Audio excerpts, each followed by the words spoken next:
Ci sono gli strumenti per tostare l'orzo, perché il caffè era roba da ricchi e nelle campagne venete ne passava davvero pochino.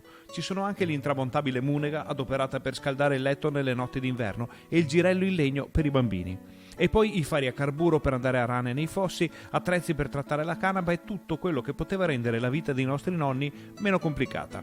Apre i battenti a Sant'Elena un museo della civiltà contadina veneta che raccoglie nella barchessa comunale la collezione della famiglia veronese e donazioni di molti appassionati.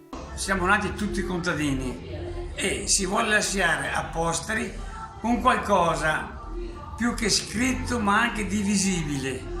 Perché i nostri giovani devono capire che per affrontare il futuro bisogna conoscere il passato e il nostro passato è ricco di storia, è ricco di lavoro, è ricco soprattutto di umiltà, dove oggigiorno piano piano impariamo a non salutarci, a non conoscerci più. Il Museo Contadino racconta la vita dei nostri contadini, racconta la vita dei nostri nonni.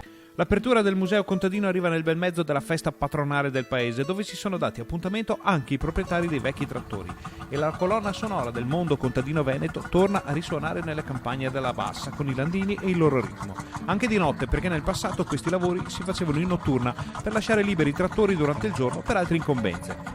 Siamo a Sant'Elena, ci sono i trattori di una volta che fanno l'aratura, come tantissimi anni fa, sono spettacolari, guardateli, guardateli!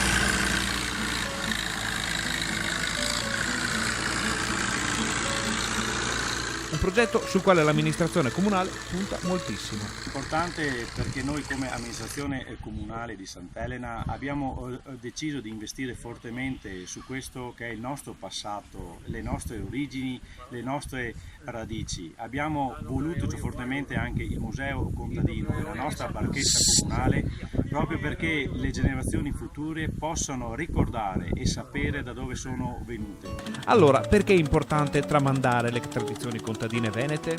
Avere la possibilità di sapere cosa facevano i loro nonni, i loro bisnonni, con che attrezzi ci lavoravano, in modo da capire oggi e valorizzare i valori sempre di più che li stiamo perdendo. Quindi avere a cuore il nostro passato significa amare il nostro futuro e avere a cuore le generazioni future.